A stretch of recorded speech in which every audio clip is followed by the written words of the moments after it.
What's going on, guys? Today I'm doing a 4-year review on my 50,000 BTU mystery heater Big Maxx.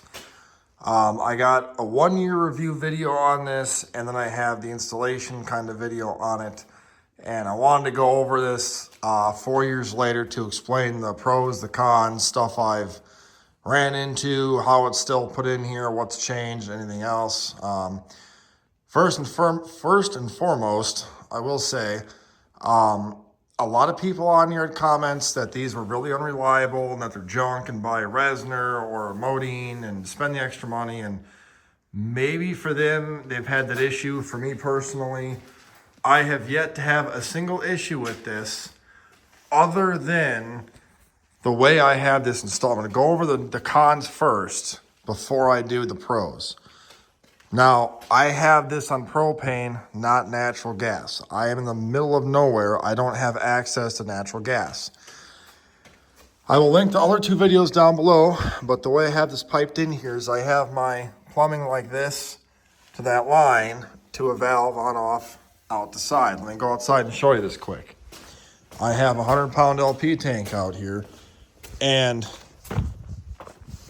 whether or not you think it's right or wrong, it works most of the time fine for me. I don't want to tie into my house tank because I don't want to accidentally cause a leak out of there or drain the tank out with my heater.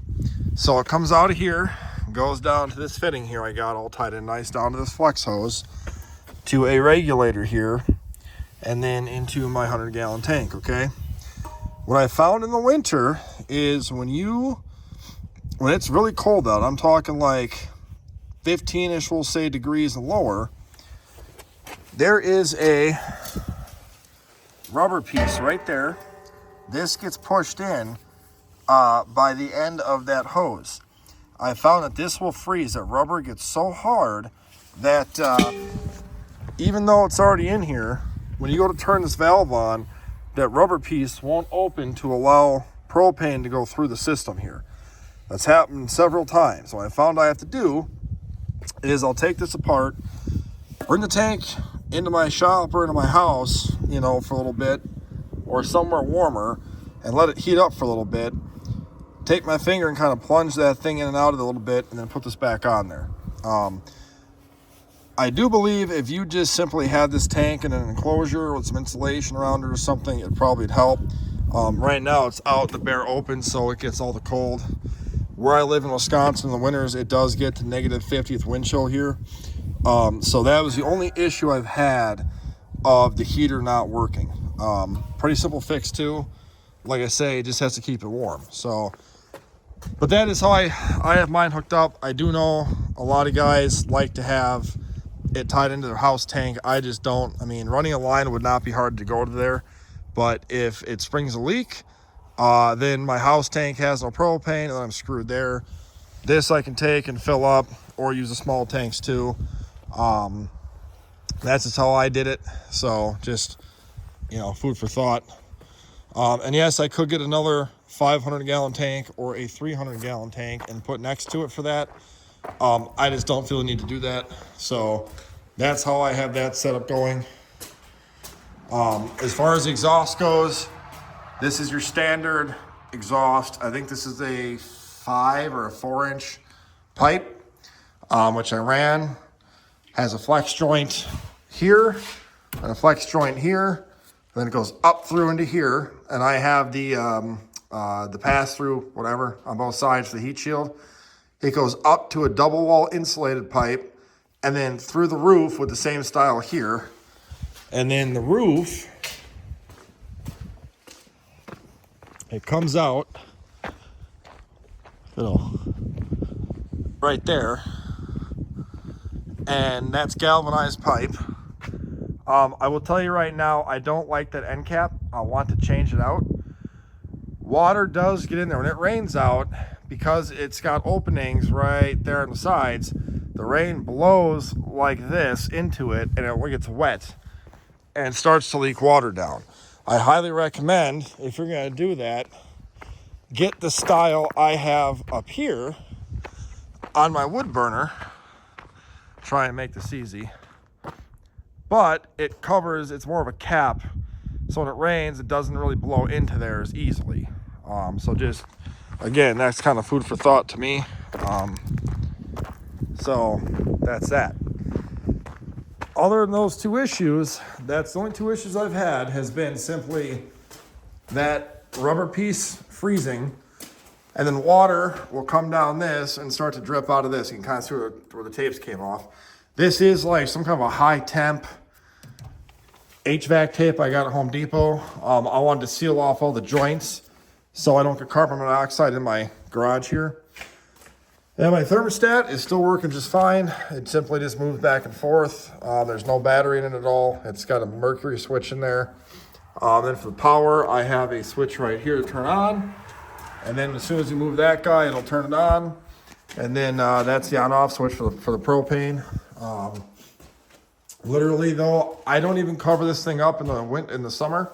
This is how it stays year round. And I have yet to have a single complaint about the heater itself. One guy mentioned his igniter went bad in like 2 months. Sucks for you, I guess, because I never have. It's been fine. I would recommend this to anybody. Shockingly, I've actually seen these cheaper than what this one costed me. And I actually plan to buy the 400,000 BTU version of this for my shop. It's significantly bigger, like gigantically bigger. This is a 50,000 BTU if I didn't say it before. But yeah, it's great. I recommend it. I will say this garage is a 21. This is a 21 by 21 garage with 8-foot tall ceilings. Okay, I'm 6'2". I can almost touch the ceiling. And I do have an insulated roof, insulated walls, insulated garage door. And it takes a solid, I would say, hour from like, if I had the door open like this and let all that cold air in here when it's like 35, 40 degrees out, it'll take about a solid hour to get to about 60 in here. If it is negatives out, like if it's negative 20 out, and I pull a car in here and then I leave it in here being all cold, it'll take about an hour and a half to warm this up. I will say, size-wise, I love the size of this because I can very easily walk underneath it and it doesn't hit my head. You know, it's really a great size. It fits perfectly up here. But the 80,000, I believe, would be a better suit for this. I know this can cover the cubic inches or the square feet of my garage, no problem. But realistically speaking, when you have the windy cold blowing at the door, a couple door air leaks on here, cold concrete, even having insulated walls, it does take a while to heat up the garage. So if you have a bigger space, like I have a 64 by 44 pole barn out there, and that peak is 22 feet tall, you're not going to want to have just a 120,000 BTU. You're going to want to have a man's heater out there because it's going to take time to heat it up. So if you have let's say you bought like a 30 by 30 or a 32 by 32 shop from Menards or Home Depot as a kit, this is not what you're going to want to have in there. This is way too small for your application, okay? My opinion personally, if you live in the northern states like I do, and you have like a 30 by 30 shop, I would recommend at least 150,000 BTU heater in there or bigger is my personal opinion. That's just me. That's also because I don't like the cold. I hate wearing overalls. If you don't mind it being 45 degrees in your shop, then go with something smaller.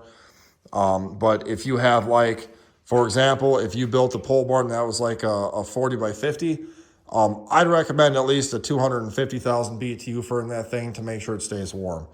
My shop, like I say, I'm going to go with a 400,000 in there version of Mr. Heater to make sure I can heat it up just fine. Otherwise, you might want to have two heaters in there too. Have one in the front, one in the back.